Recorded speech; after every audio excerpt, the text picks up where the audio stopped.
ഇത് 2025 ഏപ്രിൽ 16 ബന്ധപ്പെട്ട കേരളത്തിലെ ഏറ്റവും പ്രധാനപ്പെട്ട 10 വാർത്തകളുടെ പുനരചനയാണ്. ഇന്നത്തെ പ്രധാന മലയാളം വാർത്തകൾ. Keralam 1.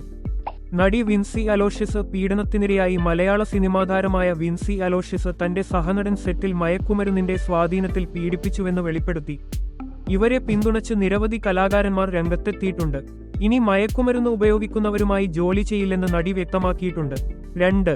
Bazooka cinema box office ഹിറ്റായി. മമ്മൂട്ടി നായകനായ ആക്ഷൻ ത്രില്ലർ ബസൂക്ക ആദ്യ ആഴ്ചയിൽ 11.39 കോടി രൂപ സമ്പാദിച്ചു. സിനിമ തിയേറ്ററുകളിൽ മികച്ച പ്രതികരണമാണ് നേടുന്നത്. 3. തൃശൂരിൽ കെട്ടിടത്തിൽ നിന്ന് തള്ളിയിട്ടു ഒരാൾ മരിച്ചു. തൃശൂരിലുണ്ടായ സംഭവം സാമൂഹിക മാധ്യമങ്ങളിൽ വലിയ ചർച്ചയായി. കെട്ടിടത്തിൽ നിന്ന് തള്ളിയിട്ടതിനെ തുടർന്ന് ഒരാൾ മരണപ്പെട്ടു. സംഭവത്തിൽ സഹപ്രവർത്തകൻ പിടിയിലായി. 4. ശബരിമല തീർത്ഥാടകരുടെ ബസ് മറിഞ്ഞു. മരണം. കോട്ടയത്ത് എരുമേലിയിൽ തീർത്ഥാടകരുമായി ബസ് മറിഞ്ഞു. ഒരാൾ മരിച്ചു, 3 പേർക്ക് പരിക്കേറ്റു. യാത്രക്കാരുടെ നില ഗുരുതരമല്ല. 5. നായയെ ക്രൂരമായി മർദ്ദിച്ച സംഭവം. ഉടമക്ക് കേസ്. തൊടുപുഴയിൽ നായയെ മർദ്ദിച്ച് ഉപേക്ഷിച്ച ഉടമക്കെതിരെ പോലീസ് കേസെടുത്തിട്ടുണ്ട്.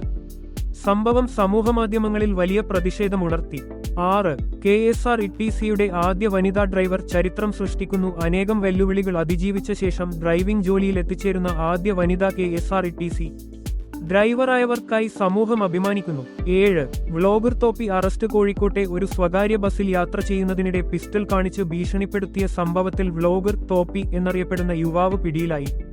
8. തൃശൂർ പൂരം. വിപുലമായ ഒരുക്കങ്ങൾ. തൃശൂർ പൂരം ആഘോഷങ്ങൾ ഇത്തവണ സർക്കാർ കൂടുതൽ വിപുലമായി നടത്തുമെന്ന് മന്ത്രിയുടെ പ്രഖ്യാപനം. സുരക്ഷയും സൗകര്യവും ഉറപ്പാക്കാൻ പ്രത്യേക സംവിധാനം ഒരുക്കിയിട്ടുണ്ട്. 9. പാഠപുസ്തകങ്ങളിൽ ഹിന്ദി തലക്കെട്ടുകൾ. പ്രതിഷേധം. NCERTയുടെ ഇംഗ്ലീഷ് പാഠപുസ്തകങ്ങളിൽ ഹിന്ദി തലക്കെട്ടുകൾ ഉൾപ്പെടുത്തിയതിനെതിരെ കേരള വിദ്യാഭ്യാസ വകുപ്പ് കടുത്ത വിമർശനം ഉന്നയിച്ചു. 10. മുംബൈ ഭീകരാക്രമണ പ്രതിയെ കൊച്ചിയിലെത്തിക്കും. 26/11 ഭീകരാക്രമണത്തിൽ പ്രതിയായ തഹാവൂർ റാണയെ അന്വേഷണം നടത്തുന്നതിനായി കൊച്ചിയിലെത്തിക്കും. കൂടുതൽ വാർത്തകൾ ആഗ്രഹിക്കുന്നുവെങ്കിൽ നിശ്ചയമായി ചോദിക്കാം. വെളിച്ചത്തിൽ ചിന്തിക്കാവുന്ന വിഷയങ്ങളിലേക്കും വിശകലനങ്ങളിലേക്കും പോകാമെന്നുള്ളതിൽ സന്തോഷം.